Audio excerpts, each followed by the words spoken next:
بسبب إمام عاشور المحلة يتحرك ضد الزمالك.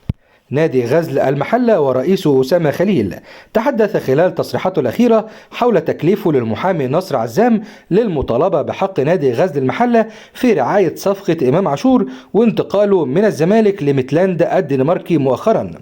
أسامة خليل وخلال هذه التصريحات أكد أن إدارة نادي غزل المحلة حصلت من منطقة الغربية على العقود الخاصة باللاعب خلال فترة تواجده في نادي غزل المحلة. وتابع خليل في تصريحاته أن المنطقة الغربية أكدت أن عاشور لعب مع زعيم الفلاحين ل10 سنوات متواصلة قبل أن ينتقل لحرس الحدود على سبيل الإعارة.